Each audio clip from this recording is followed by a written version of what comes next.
एक तू ही निरंकार।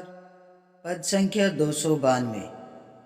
जिसे याद निरंकार नहीं है, उस बंदे को मुर्दा जानो। नाम बिना जो चलता फिरता, जीवन है दृग उसका जानो।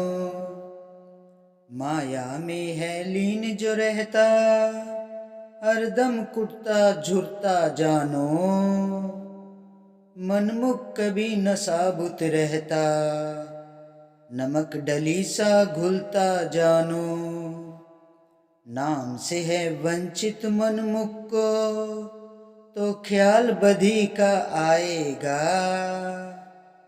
कहे अवतार कोई धुर का लिखा, बोला टाल न पाएगा। जिसे याद निरंकार नहीं है, उस बंदे को मुर्दा जानो।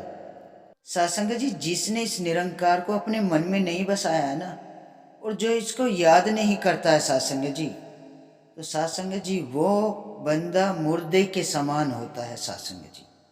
क्योंकि जिसके अंदर इस परमात्मा का वास नहीं है, उसका जीवन क्या है फिर? एक मुर्दे के समान है सासंग जी।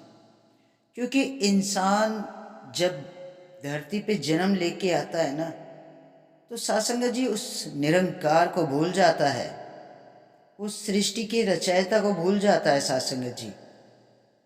तो ये जो प्रभु परमात्मा है, सतगुरु महाराज यही तो समझाते हैं, जो ये ज्ञान की रोशनी बांटते हैं, कि वे ये ज्ञान की रोशनी सबके जीवन में आए, सब इस निरंकार को जाने।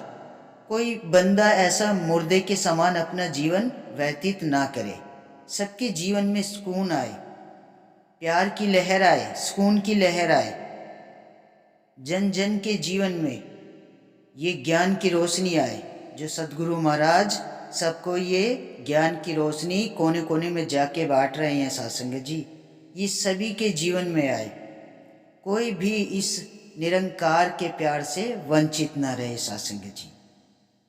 नाम बिना जो चलता फिरता, जीवन है दृग उसका जानो। सासंग जी, जो इसके नाम के बिना चलता फिरता जीवन है ना, वो अपने जीवन को घसीटता जाता है, बस उसका जीवन घसीटता रहता है। दृग का यानी दृग का मतलब यहाँ पे घसीटना, यानी अपने जीवन को घसीटता जाता है सासंग जी। वो इस अमोलक जन्म को है ना, अच्छे से जीना तभी आता है सासंग जी, जब इस निरंकार से हमारी पहचान हो जाती है, ये आठों पहर हमारे मन में रहता है।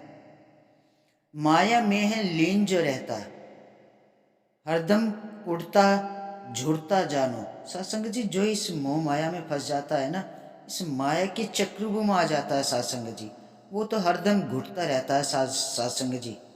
माया तो आ जाती है, लेकिन सुकून सारा चला जाता है, जीवन से प्यार दूर हो जाता है, जीवन से अपने दूर हो जाते हैं, हर रिश्ते नाते में दरार आ जाती है।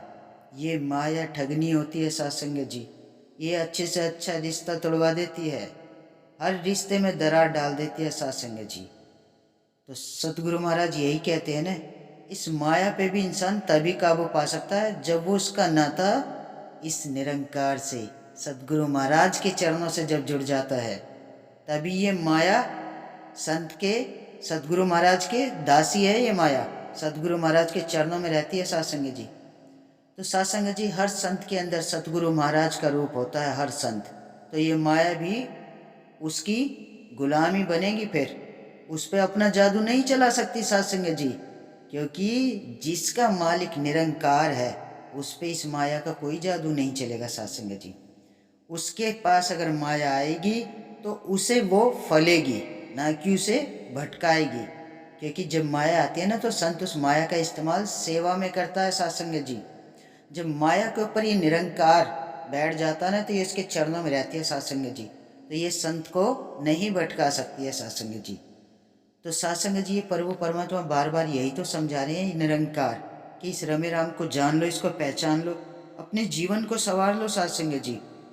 क्योंकि ये जो मनमुख होता है ना, ये तो एक साबुत नमक की तरह है, जो जीवन में है ना, एक डली जैसे पानी में घुलती रहती है ना, तो ऐसे ये जीवन में घुलता रहता है, भटकाता रहता है सत्संग जी। तो इस जीवन को हम सुखमय तभी बना सकते हैं सत्संग जी, जब हम इस निरंकार से अपनी पहचान बना लेंगे, सदगुरु महाराज के चरणों से जुड़ जाएंगे। तो सत्संग जी आओ मिलके इस हरि का दीदार करें, इसके चरणों से जुड़ के अपने जीवन को संवारते चले जाए। प्यार से कहना धन निरंकार जी।